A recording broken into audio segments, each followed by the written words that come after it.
tardes. Vamos a hacer hoy día la primera clase que acompaña la estrategia regional de CTCI y voy a hablar sobre las bases, en lo que se basa en las políticas de CTCI, por qué es importante la innovación. Así que voy a hacer una plática, yo creo que va a durar hasta las 6. Si es que todo va bien, y bueno, obviamente me pueden hacer consultas, pueden hacer también preguntas por el chat o comentarios, y yo encantado de responderlos porque me da así para contar más sobre este tema que es el primero o lo que sienta las bases de una política de CTCI. ¿Ya? Ahí estamos, estoy compartiendo la pantalla. Y vamos a la clase. Entonces, ¿por qué es importante la innovación o la CTCI? Y entendiendo la importancia de las políticas públicas de CTCI. Siempre me gusta partir con una cita. Esta es una cita medio larga, que es de Dan Bresnik, y lo que señala es que en este minuto de alta complejidad, de alta velocidad de cambio, en que nosotros vemos que la innovación está dando tantos resultados y en que nos están mostrando tecnologías disruptivas todo el tiempo, la sensación de estarnos quedando atrás para los países que no somos propiamente ADN innovador es mucha, ¿no?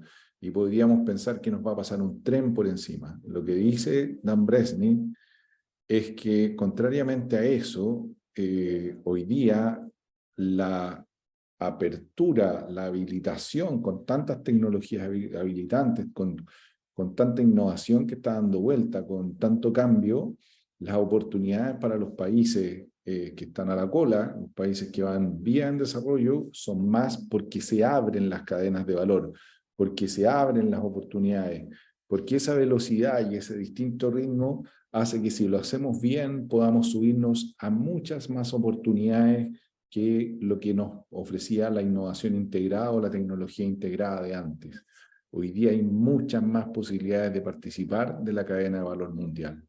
Por lo tanto, ahora que viene una época de cambio que puede generarnos una sensación de anularnos, de decir no nos subimos a este tren o no somos capaces de ir a la velocidad que va la tecnología en los países desarrollados, lo cierto es que este estudioso de las políticas de innovación nos dice, mire, esta velocidad, este cambio, esta apertura, esta innovación abierta hace que todo el mundo tenga posibilidades, y por lo tanto, si usted se mueve, si usted está atento, si usted cree en la innovación, va a poder ir hacia adelante.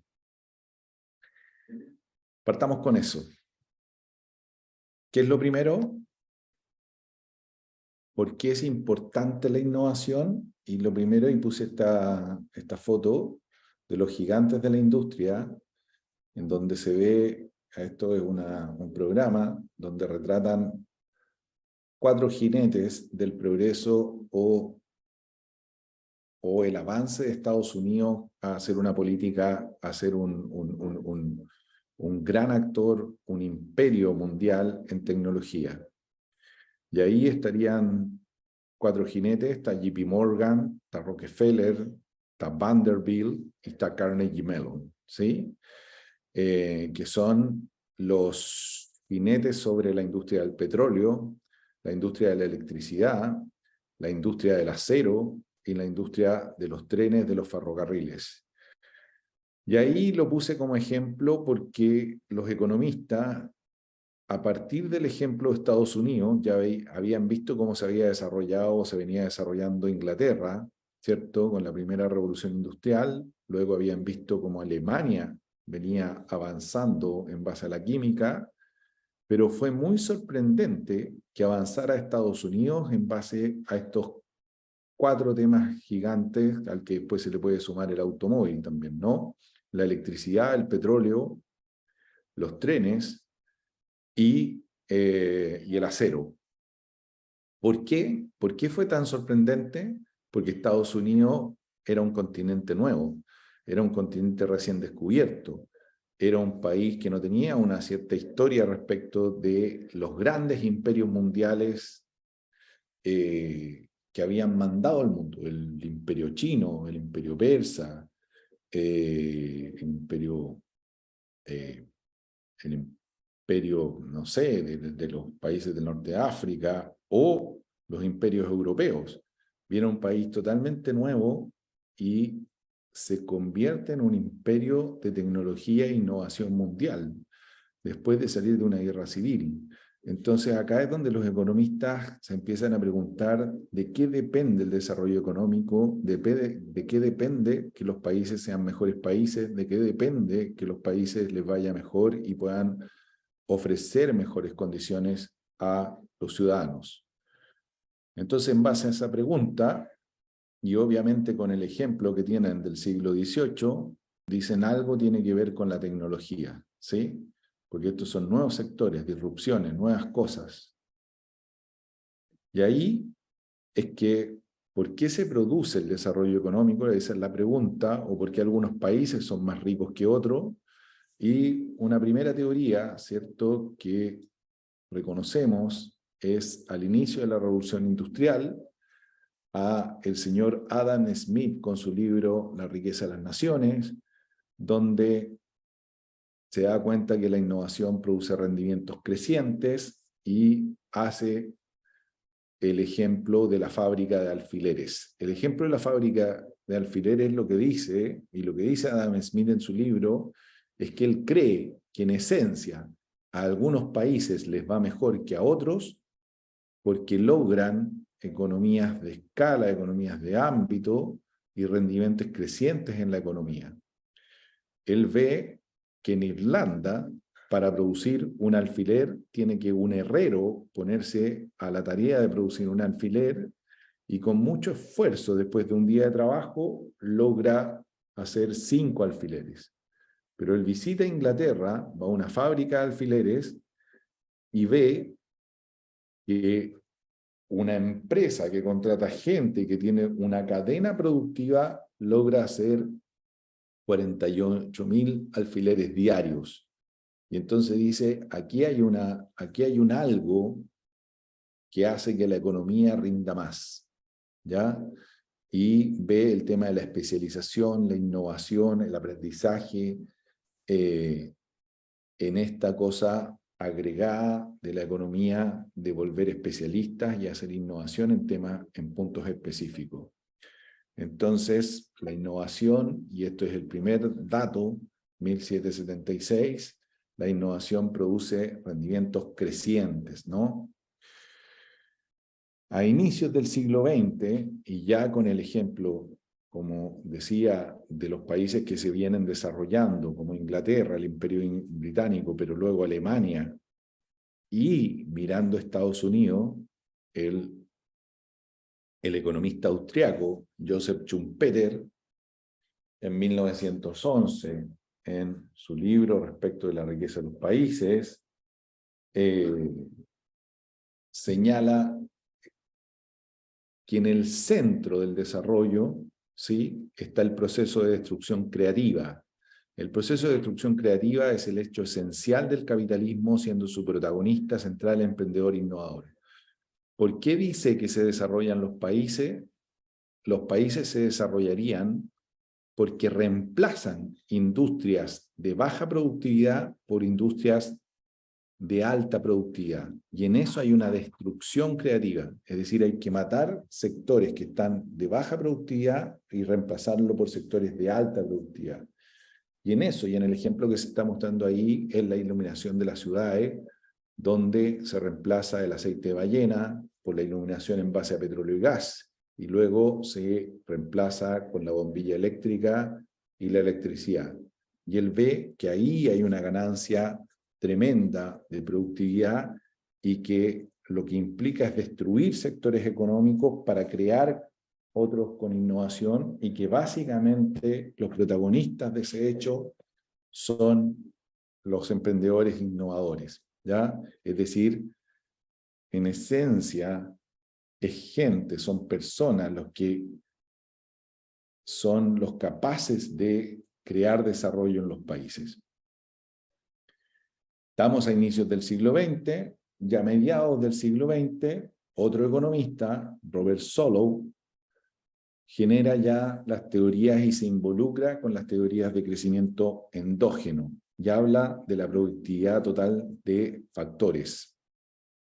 ¿Y qué es la productividad total de factores? Lo que dice este economista, 1953, creo, lo que ve, 1956, lo que ve y dice, por ejemplo, en un campo, y pone el ejemplo de un campo, ¿sí? ¿Por qué yo podría crecer? ¿Por qué yo podría tener más rendimiento, recibir más ingresos? Que es lo que implica que un país se desarrolle, ¿no? Y dice, mire, básicamente si en el campo yo coloco más cerca, compro un tractor, hago un granero, todo eso ayuda a que yo tenga mayor productividad, que pueda hacer más cosas culturales de labranza y por lo tanto la economía crece. Por lo tanto, la economía crece por el capital, por la inversión, por la compra de infraestructura, por las máquinas. Si yo tengo más máquinas, tengo más capital invertido, tengo más ahorro, yo crezco más. El campo crece más si yo pongo más cercos, si yo compro más tractores, si yo hago mejores, cuando se llaman galpones, ¿no? Pero lo segundo por lo que crece el campo es si yo contrato más trabajadores y tengo más gente trabajando todos los días en el campo. Porque pueden labrar, porque pueden ocupar los tractores más tiempo, porque puedo hacer turnos. Entonces lo segundo por lo que crece la economía es por el trabajo, por la cantidad de horas de trabajo y por la eficiencia del trabajo. Y por lo tanto la economía, y si es que yo tengo un campo, básicamente crece por ahorro y por trabajo. Por capital y por trabajo. Y entonces Robert Solow mira las economías y cuánto han crecido las economías en el último tiempo, hace un análisis agregado de las economías y ve en su ecuación de capital y trabajo cómo crecieron las economías. Y no es capaz de interpretar todo el crecimiento de la economía. Y él dice, mire, hay un 40% del crecimiento, una buena parte del crecimiento que no se explica por capital y trabajo. Y él dice, pero si no se explica por capital y trabajo, ¿por qué se explica? Mira el campo y ve que las personas, y comparando algunos campos, ve que efectivamente las personas crecen por comprar tractores o por sumar trabajadores, pero también hay personas que saben ocupar mejor el tractor y que hacen innovaciones o hacen cambios con cómo comandan las personas. Y por lo tanto ve que hay un tercer factor, que es la productividad total de los factores, que es cómo yo mezclo los factores, hago los encajes y soy capaz de ocupar de una manera innovadora o mejor mi capital y mi trabajo. Y entonces existe un tercer factor, que es la innovación, el aprendizaje, la educación, que es cómo yo aprendo a hacerlo mejor con la misma cantidad de factores que tengo, con el mismo capital y con el trabajo. Y entonces este tercer factor se suma la innovación, ¿ya? Y esta es la productividad total de factores. Y por lo tanto las economías crecen por ahorro, crecen por más gente trabajando, pero también crecen por innovación. Y lo que se ve del desarrollo de los países es que esto es posible de modificar, esto es posible de aprender, esto es posible de que es un factor que se puede maximizar o se puede buscar elevar. Y por lo tanto los economistas empiezan a concentrar en esta productividad total de factores. De mediados del siglo XX en adelante, desde esto de las teorías de Solow respecto de la productividad total de factores y sumado al antecedente de Schumpeter, del economista austriaco de principios del siglo XX, empieza a haber toda una teoría del crecimiento endógeno, ¿sí? De que los países al final crecen por propia voluntad, por cómo lo hacen, en torno a la productividad total de factores, ¿ya? Ahí está, porque el foco en productividad y se ve que hay una correlación positiva entre Hay una correlación positiva entre el ingreso per cápita y el crecimiento en la productividad total de factores. Es decir, los países que hacen más innovación y mejor innovación crecen más, ¿ya?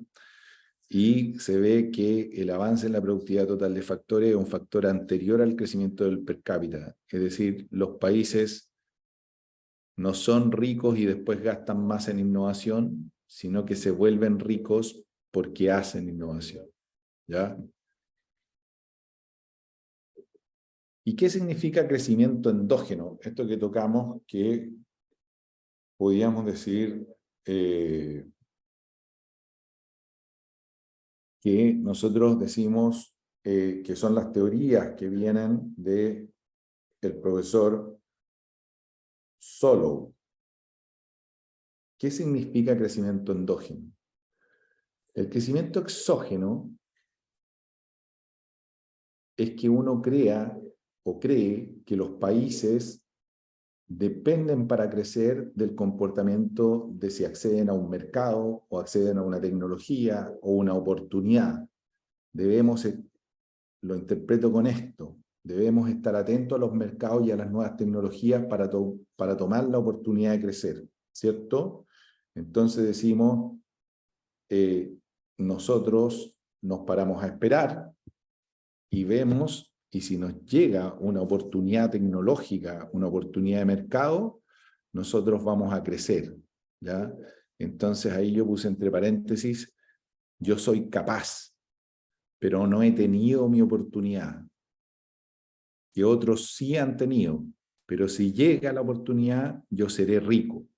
Entonces eso quiere decir que nosotros ponemos la mirada de por qué crecemos en un factor externo. Nos estamos fijando en ese factor externo, ¿sí?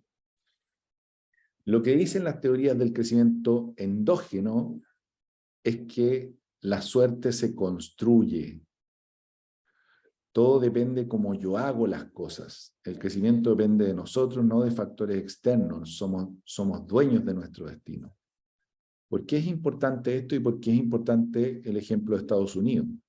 Porque el ejemplo de Estados Unidos, como digo, lo que se ve es un nuevo país, pero además es un porcentaje de América que no tiene la riqueza de oro que tenía el lado sur de América, el lado centro de América. No tenía oro, no tenía grandes recursos naturales o praderas o lugares para cultivar el trigo, la cebada y todo. Eran suelos más pobres, ¿ya? Y sin embargo, teniendo peores factores de crecimiento, es el país que se eleva como un imperio. ¿Por qué? Y ahí está que es por el comportamiento. La suerte se construye. Si yo me comporto de una cierta manera, yo creo mi destino. Eso es lo que significa crecimiento endógeno, ¿ya? La innovación, yo decido hacerla y es un tipo de comportamiento. Es endógena, ¿sí? No me llega, no es creer en la idea, es creer en el proceso. ¿Preguntas? ¿No? ¿Vamos bien? ¿Hasta acá? ¿Sí? Entonces, ¿pero qué es la innovación? La innovación, y esta es la innovación constantemente está cambiando su definición, pero una definición moderna de innovación al menos tiene que tener tres cosas. Lo primero es que la innovación es proceso. La innovación es la acción continua de generar algo nuevo. Es un proceso. Por lo tanto, tiene que ver con esto que yo decía de crecimiento endógeno. Es un comportamiento, es una forma de hacer. No es el output, no es lo que genera, ¿ya? Ni es la idea. Es un proceso que crea valor para una masa crítica de usuarios. Está orientada a los mercados. La innovación no es conocimiento, no es investigación, ¿ya? Sino que está orientado a resultados en los mercados. Al romper un estándar existente y generar retornos para la empresa, lo que busca es destacar, lo que busca es hacer disrupción en los mercados, lo que busca es diferenciarse. La innovación genera una diferenciación. Y por lo tanto, estos son tres temas muy importantes en una definición moderna de innovación. La acción continua de generar algo nuevo, que crea valor por una masa crítica de usuarios al romper un estándar existente y generar retornos para la empresa. Esto es relevante, que innovar es parte de la caja de herramientas de gestión de las empresas. Es necesario saber cómo se hace y ser efectivos. Mucho tiempo se creyó que la innovación era solamente una capacidad, un talento creativo. Ya eran chispazos, era gente que se le ocurría cosas. Eso es creatividad. La innovación no, es proceso y es llegada a los mercados y por lo tanto se gestiona y hoy en día se puede gestionar. Hay una forma de gestionarlo, es decir, tienen un método, es como las finanzas y por lo tanto está dentro de la caja de herramientas de gestión. Es la herramienta para encontrar respuesta ante problemas no tocados, problemas que no se conocen, ¿ya? Oportunidades no tomadas, dolores no solucionados. Es la solución ante lo que nos sorprende, ante lo que no hay un producto de mercado. Hay un nuevo problema o una oportunidad y nosotros lo tratamos con innovación. Es la forma de crear lo nuevo, ¿ya? Dentro de las políticas públicas es una opción a solucionar problemas con leyes o pensar en que se comprará la solución.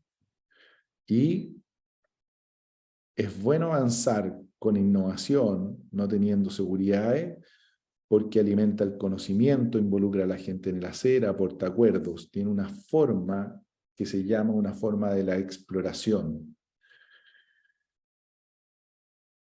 Ahí está, la innovación se puede gestionar y depende de cuatro cosas: de la alineación estratégica, de que exista alineación estratégica respecto de la innovación, es decir, las empresas, los países, las instituciones, las personas que aceptan dentro de su estrategia la innovación, tienen mejores rendimientos en innovación. Tiene un proceso, el proceso clásico de la innovación está dividido en tres partes: la creatividad, el desarrollo y la realización en los mercados. La innovación es larga, ese proceso, una carrera maratón, no es un sprint, ¿ya?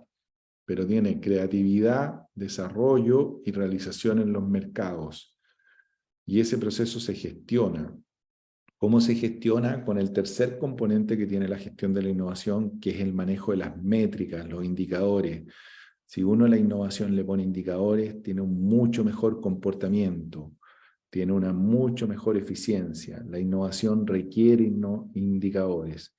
Y finalmente, el cuarto punto, el cuarto tema para gestionar la innovación es la cultura de innovación.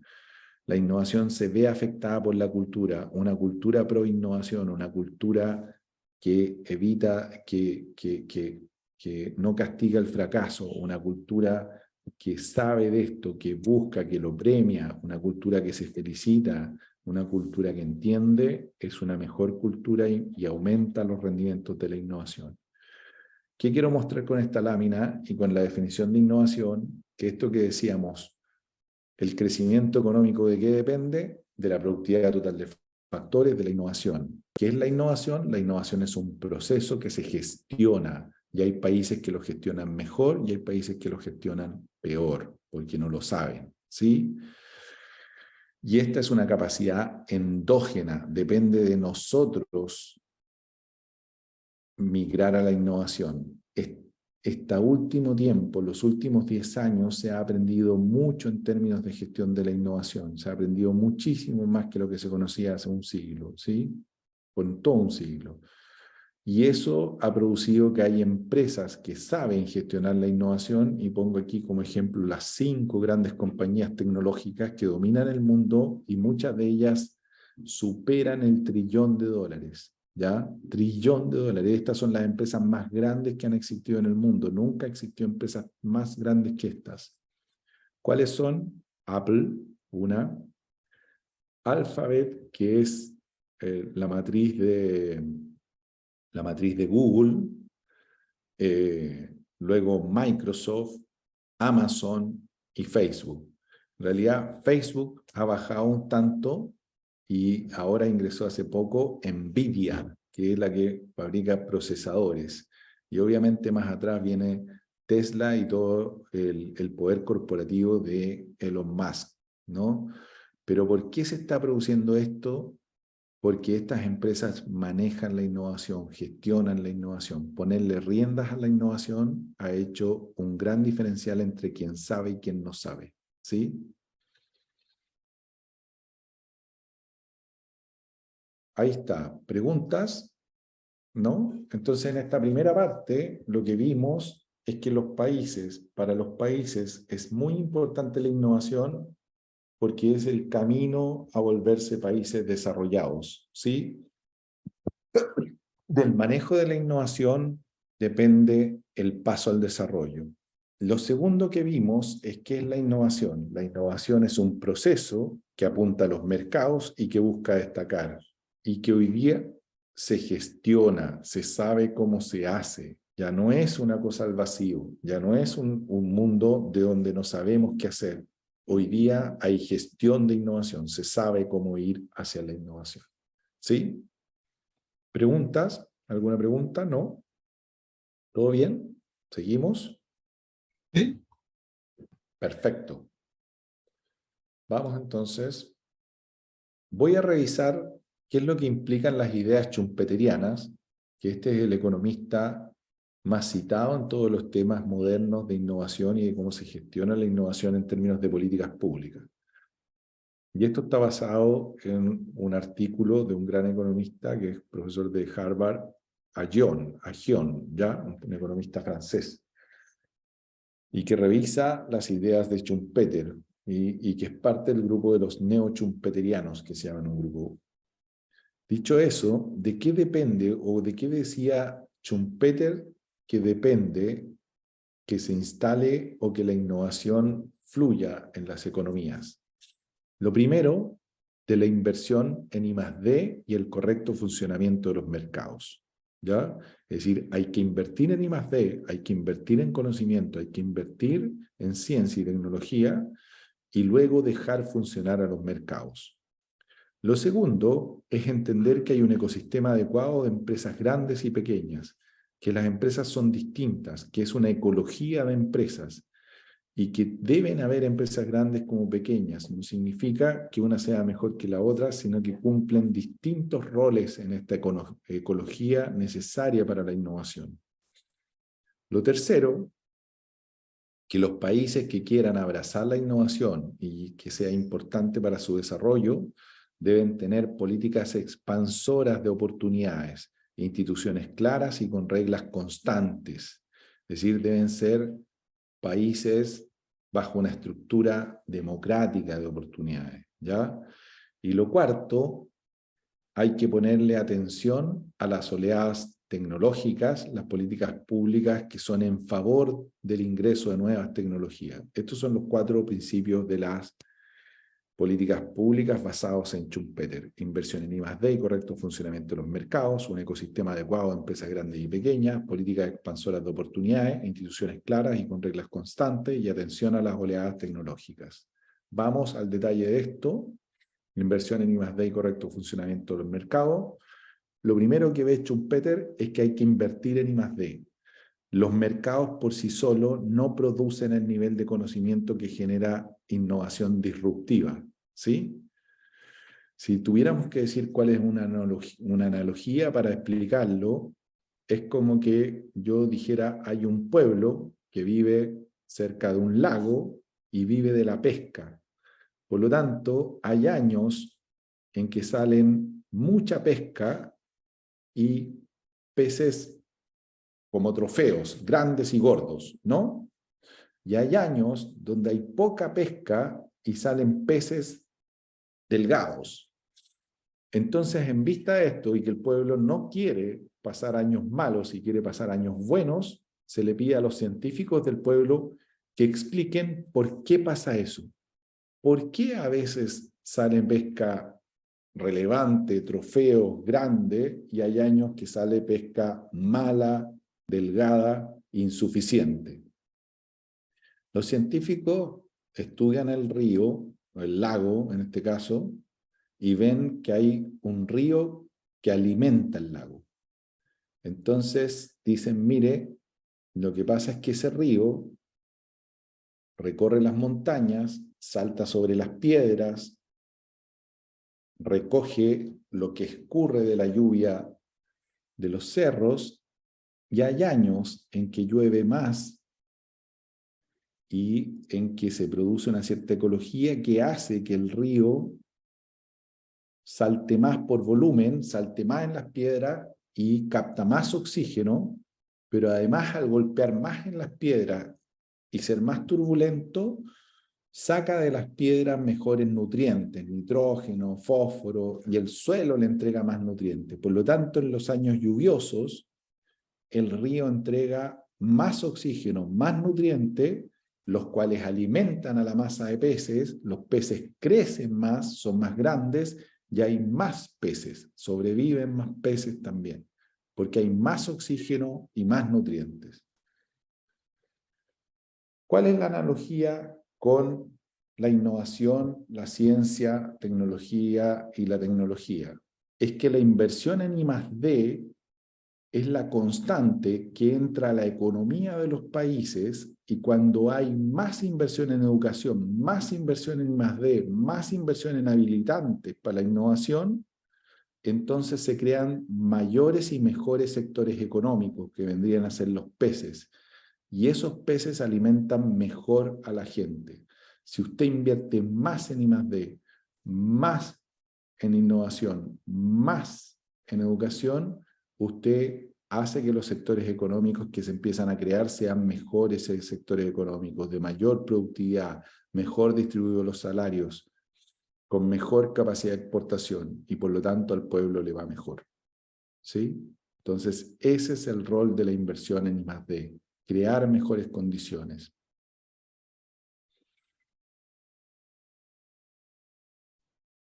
Esto es lo segundo, que es el tema de los mercados, para entender por qué son necesarios los mercados.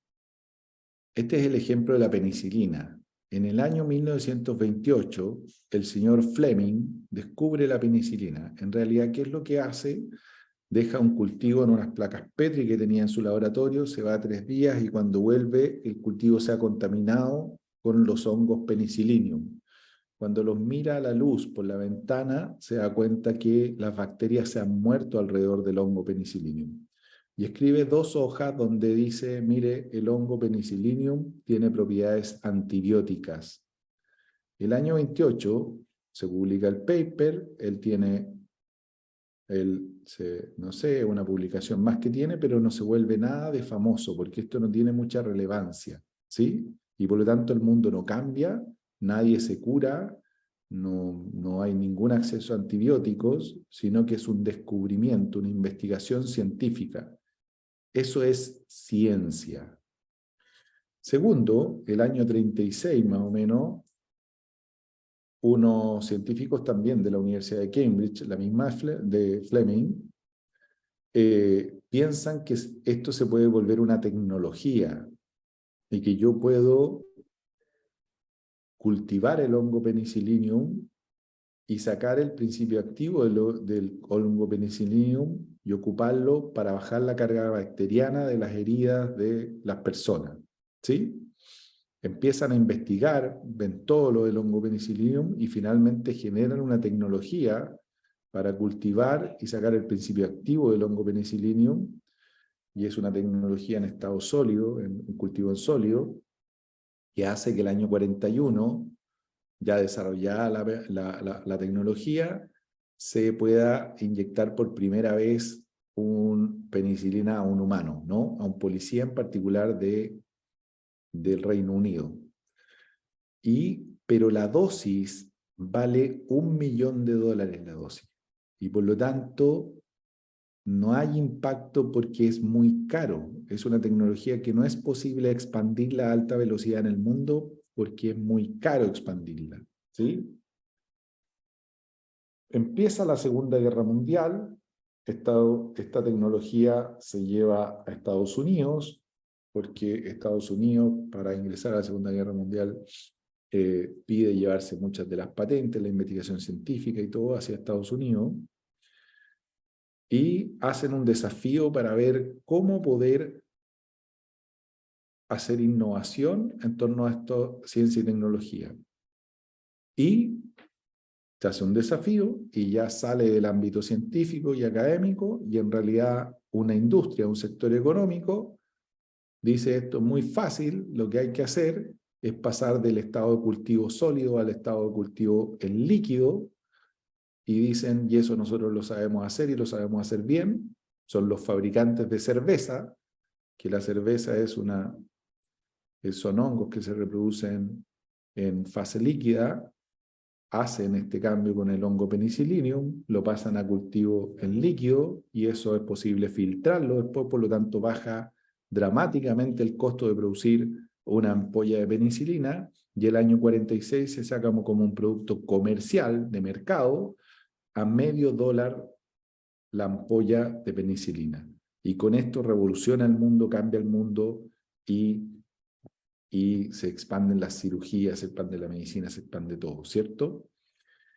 Entonces, esto es lo que nos muestra Schumpeter, que así como es importante la inversión en I+D, en ciencia y tecnología, para generar las condiciones, también es importante la mezcla de los mercados para que esto se expanda a alta velocidad. Entonces, ¿qué buscan las políticas públicas? Buscan expandirse, cómo se gatillan los procesos, cómo se sustentan los procesos, generar buenas políticas públicas que generen ejemplos y expandir los mercados de innovación. ¿Sí? Entonces tenemos políticas públicas que ocupan esos dineros de inversión de I+D, pero que se deben mezclar con los mercados para generar incentivos que hagan que esto se sustente, se expanda a alta velocidad. Por lo tanto, la política pública busca gatillar un proceso de cambio en la economía muy fuerte. ¿Sí? Lo segundo, un ecosistema adecuado a empresas grandes y pequeñas, y esto es lo que se sabe. Lo que se sabe es que las empresas grandes tienen mucho mejor performance, las empresas pequeñas, las pymes, tienen peor performance, y ambas dos tienen un cambio en la performance más o menos parecida. Ambas dos se mueven a un mismo velocidad. Sin embargo, en la innovación disruptiva se produce en empresas pequeñas, con muchas personas, dialogando en lógicas horizontales de trabajo. Y luego, cuando hacen disrupción, suben a ser empresa grande y toman la lógica de las empresas grandes para expandirse a través de los grandes canales de distribución y todo. Por esto es que Schumpeter lo que dice es que yo tengo que tener ecologías de empresas, ¿ya? Empresas grandes y empresas pequeñas. Las empresas pequeñas inyectan agilidad, personas, expertise y experiencia a costos menores. Y las grandes empresas inyectan recursos, canales de distribución, equipamiento, infraestructura, visión global. Esta es la segunda condición. Entender que la política pública tiene que respetar las formas de las empresas y entender que hay empresas pequeñas y empresas grandes. La tercera condición para la economía schumpeteriana y la economía de la innovación son las políticas expansoras de oportunidades, las instituciones claras y con reglas constantes. Lo que busca esto son políticas inclusivas. Esta es una teoría de Darren Acemoglu con Robinson, que sacan su libro ¿Por qué fallan los países? Y lo que se ve acá es que los países que se expanden son porque tienen políticas inclusivas, es decir, van ofreciendo y abriendo oportunidades a toda la población. ¿Y por qué fallan? Porque cuando empiezan a crecer, después generan políticas extractivas, donde la élite del país trata de bloquear el ingreso de nuevos entrantes y trata de contraer las oportunidades, y ahí se bloquea el crecimiento. Por lo tanto, en este tercer punto lo que estamos viendo es que las instituciones tienen que dar muchas oportunidades, instituciones democráticas de muchos ciudadanos que tengan acceso a las oportunidades. Veamos ejemplos en la historia: políticas inclusivas, los derechos de explotación de nuevas rutas comerciales en Venecia, eso hizo que Venecia estallara, que fuera una ciudad de mucho comercio, pero luego, política extractiva, las familias comerciantes de Venecia regulan el ingreso al comercio exclusivamente a su hijo. Generan unas licencias de comercio donde solo, que son heredables, y por lo tanto solo los hijos de pueden explotar rutas comerciales, con lo cual se acaba la expansión de Venecia y Venecia, su economía se contrae. Entonces, el avance de la economía es dar oportunidades y el retroceso de la economía es quitar oportunidades o generar políticas extractivas. Otro ejemplo, el Estado cede tierras a los inmigrantes en el oeste norteamericano.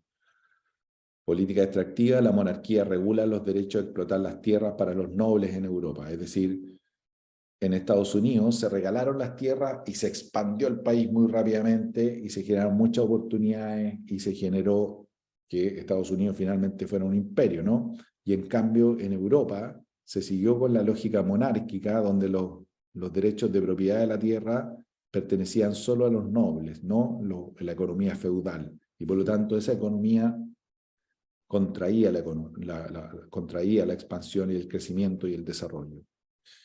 Otra política inclusiva del siglo XX, crece masivamente el apoyo a los doctorados en el Estados Unidos de posguerra, oportunidad a través de la educación. Y luego en algunos países la educación superior se vuelve exclusiva y cara y se agotan los fondos de beca. Y con eso, de nuevo, hay una contracción. Entonces lo que tenemos que ver es que siempre tenemos que estar expandiendo oportunidades, ¿no? Generar políticas inclusivas. El mundo de oportunidades en el mundo antiguo. ¿Por qué se desarrolló Roma? Roma se desarrolla porque es una república que sobre todo genera premiación a través del talento en la guerra, en los deportes, pero sobre todo en la guerra, ¿no? Los grandes generales. Y empieza a producir una fluidez social y un crecimiento y una expansión a través de las oportunidades que da como si es que uno era doctor en el arte de la guerra. En la época del Renacimiento, las oportunidades fue entregar rutas de comercio. ¿A quiénes? A emprendedoras, a emprendedores, a comerciantes, a los marinos. Ser marino era un tema de poder crecer, ¿no? Y eso expandió todo el poder de Europa. Otro ejemplo de oportunidades. En el siglo XIX, ya lo nombramos, se empiezan a dar tierras a los inmigrantes y también se generan las oportunidades de crecimiento a partir de la cesión de tierras. Y en el siglo XX, la cesión de derechos o la cesión de oportunidades ha venido, sobre todo después de la Segunda Guerra Mundial, a la expansión de la educación a través de la tecnología, de las profesiones.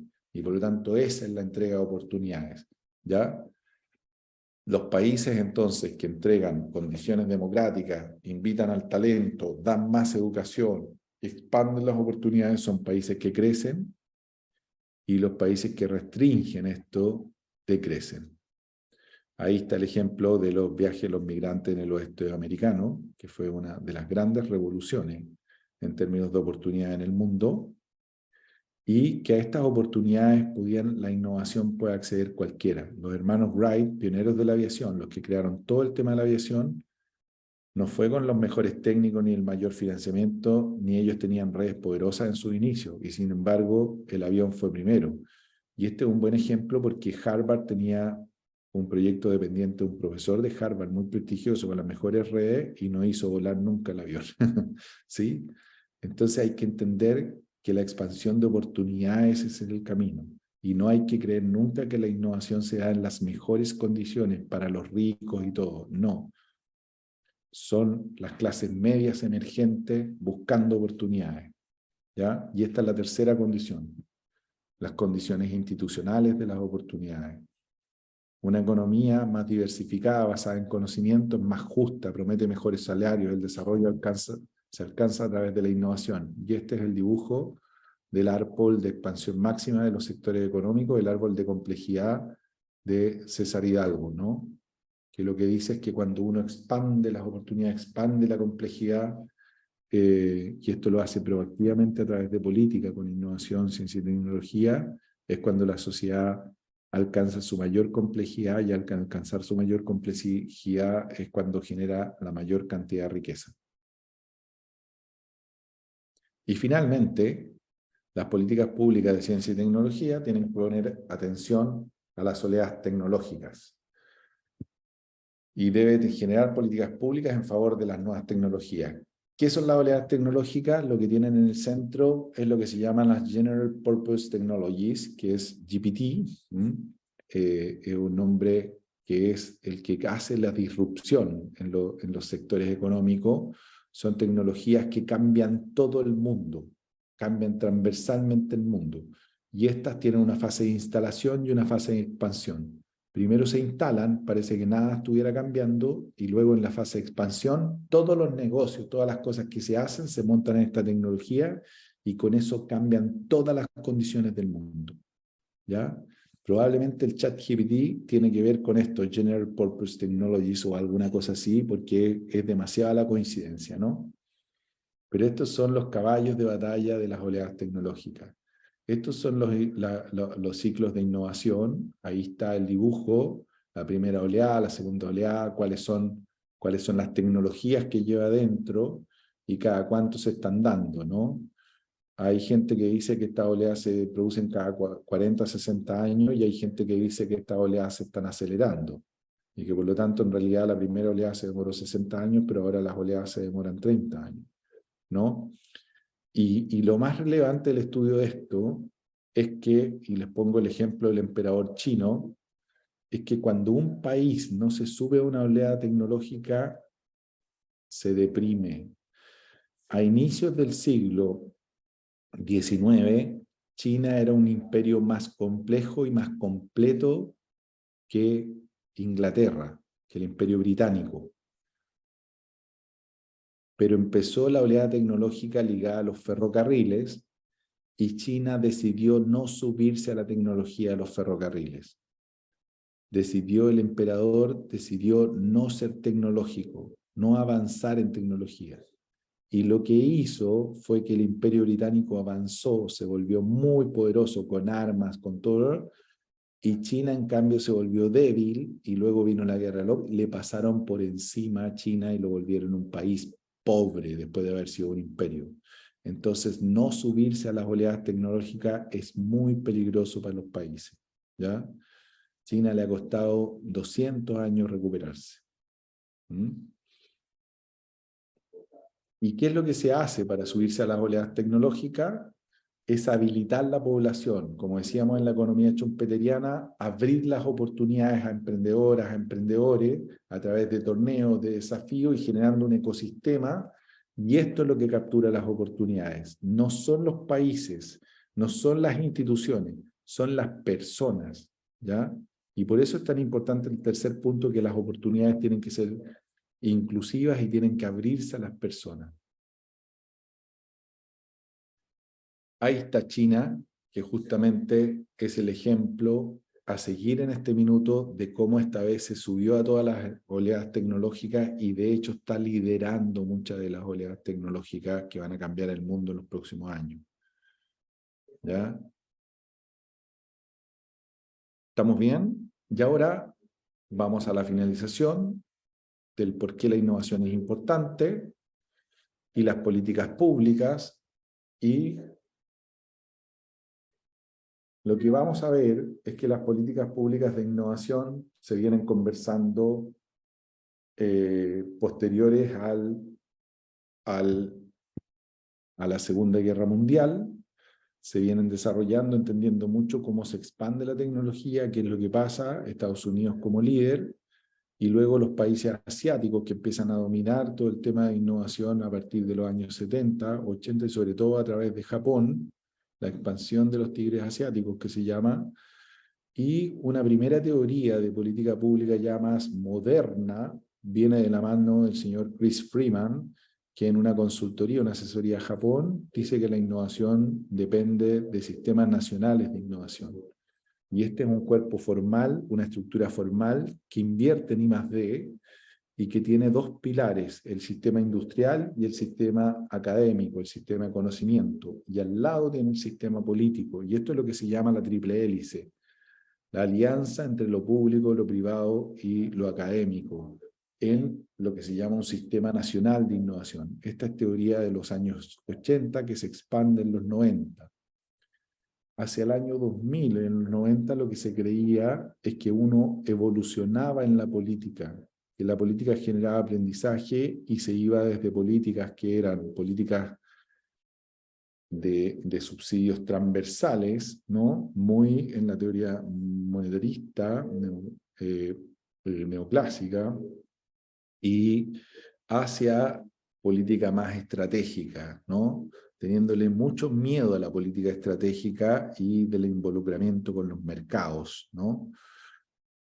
En los últimos 10 años ha empezado esta teoría que se ha empezado a ser más agresiva en lo estratégico. ¿Por qué? Porque los asiáticos se han expandido mucho y ellos invierten en I+D en forma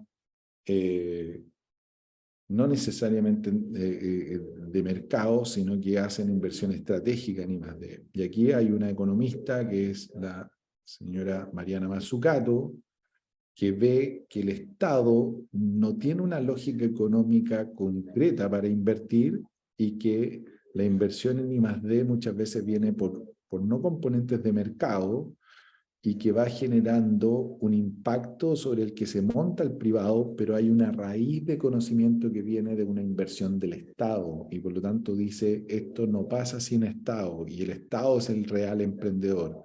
Y luego lo privado y el impacto de los mercados se suma y genera cambio, ¿no? Esto es bien interesante, se está discutiendo todavía, pero volvemos a la idea de Schumpeter de la inversión de I+D, el Estado más el mercado, ¿no? Este es otro economista muy interesante, Dan Bresnik, que ve que las estrategias seguidas por distintos países pueden ser distintas, pero que al final lo importante es el poder de coordinación dado por las agencias de inversión, que es donde se producen los aprendizajes en la política. Y por lo tanto, lo que dice este personaje es que la política pública tiene un impacto, y tiene un impacto por persistencia, por estrategia, por táctica, ¿ya? Y que pueden haber distintas, pero sí que si hay un entrenador y hay una buena agencia coordinadora, el impacto puede llegar. Estamos en el 2014, y acá están los paradigmas de los que estoy hablando, y el 2018 hay un cambio al paradigma transformador. ¿Qué es lo que dice esto? Dice que hay 3 paradigmas con los que se han conducido las políticas públicas de innovación de ciencia y tecnología.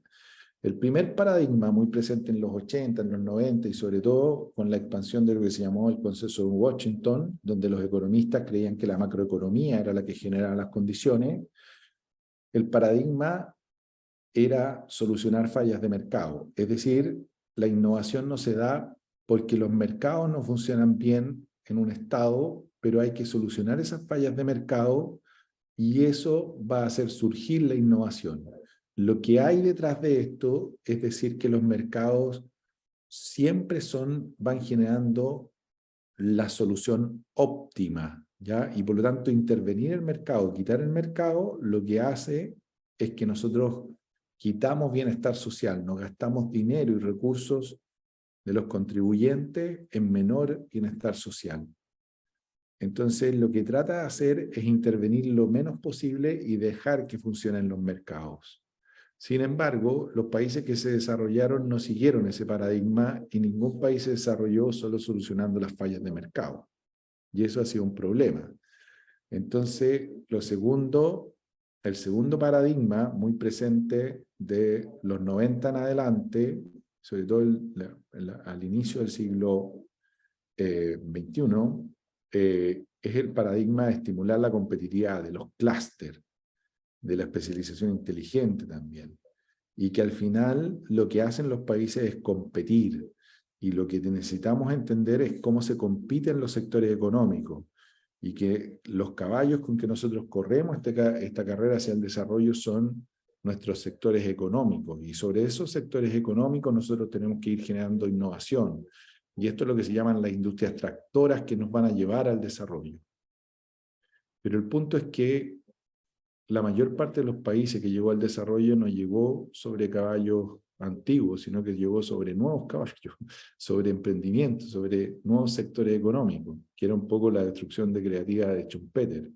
Entonces, el 2018 se instala un nuevo paradigma, que es el cambio transformacional, y que lo que dice es que la innovación no se trata a través de fallas de mercado, porque no llega a ser óptima y no llega a ser importante el I+D que se hace, no se hace necesariamente a través de modelos lineales sobre mejoramiento de sectores económicos antiguos, sino que la innovación se hace sobre problemas y solucionando cosas que hacen que se aprenda la forma de innovar.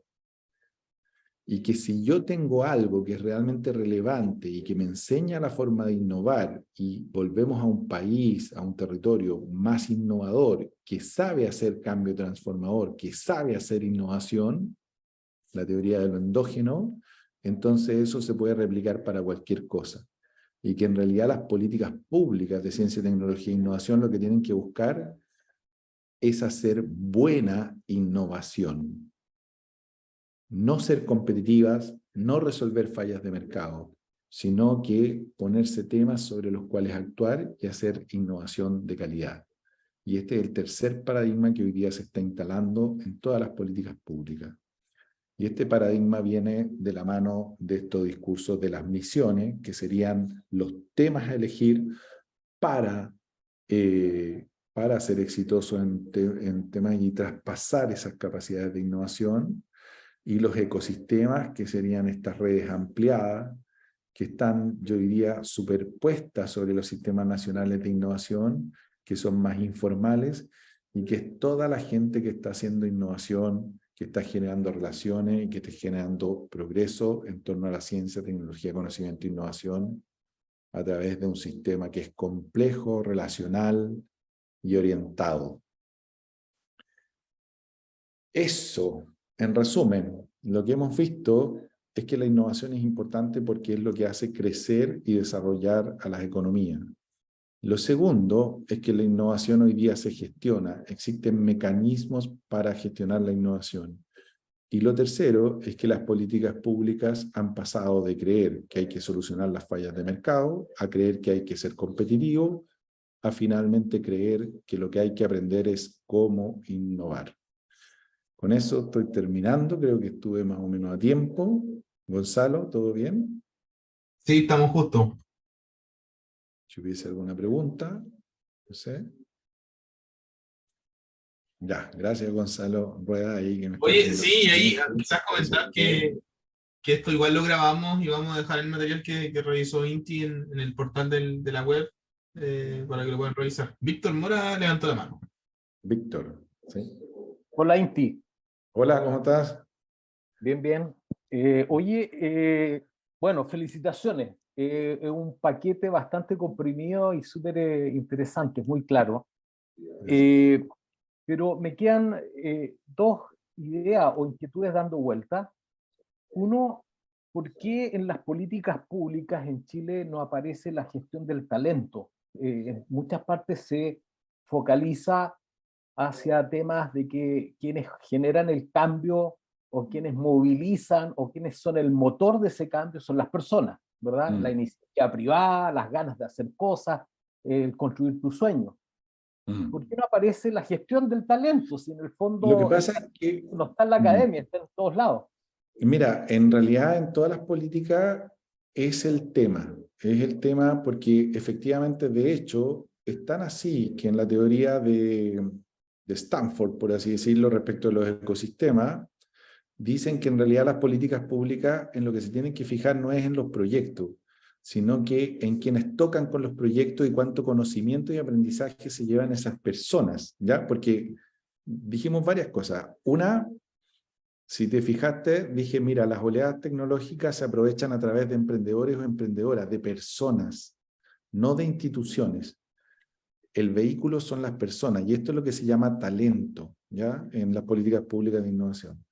Lo segundo te voy a dar un ejemplo que me encanta de eso. Cuando se estudió cuáles fueron las ciudades que más fueron impactadas por la imprenta, cuando salió la imprenta fue una oleada tecnológica anterior a la Revolución Industrial, pero también se produjo mucho desarrollo en algunas ciudades de Europa.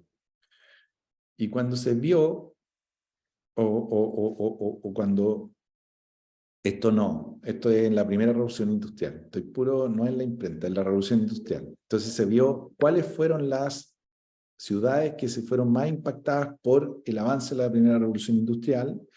Y cuando se vio cuál era la correlación más fuerte de que se vio impactada, eran las ciudades que tenían más suscripciones de personas a la enciclopedia de Diderot, a la enciclopedia, es decir, al conocimiento. Entonces, es como de esas investigaciones que demuestran que en realidad esto es un tema de personas, ¿ya? Y por eso ha evolucionado también la política pública a este tema del cambio transformacional. Y lo transformacional es gente que aprende. Y en Stanford, y lo que te iba a decir, es que las políticas de emprendimiento, al final lo que hacen seguimiento no es al startup si es exitoso o no, sino a la gente que toca la política y cuántas veces después genera emprendimientos y es exitoso. Porque tú sabes que alguien puede ser exitoso como al tercer emprendimiento que hace. Claro. Y eso es lo que se empezó a medir también en Startup Chile, que si tú mides los emprendimientos presentados a Startup Chile, el impacto es muchísimo menor que si tú mides a la persona impactada por Startup Chile, ¿sí? Entonces tienes toda la razón. En eso la política pública debería medir el talento. ¿Por qué en Chile las políticas públicas no consideran tanto el talento? Es por una división de la agencia pública, porque el talento se le dejó al Ministerio de Educación. Y el Ministerio de Educación este es un tema que es muy marginal para el Ministerio de Educación. Entonces, claro, la Corfo, si bien tiene algunas políticas de talento y todo, no tiene una gran política del talento, ni el Ministerio de Economía una gran política del talento, y el Ministerio de Ciencia la tiene en las becas, porque es el... Pero a lo que tú te refieres y a los ecosistemas y lo que impacta la innovación, es un talento muchísimo más expandido que solo las personas que estudian un doctorado. Eso. ¿Sabes qué? Lo otro también que me llama la atención, disculpa, No, España ya tiene una estrategia para emprendedores, ¿verdad? sí. ¿Por qué en Chile no ha bajado a la definición, ¿verdad?, de una estrategia, ya sea regional, para el emprendedor? En el fondo, se Sí, focaliza siempre en los proyectos.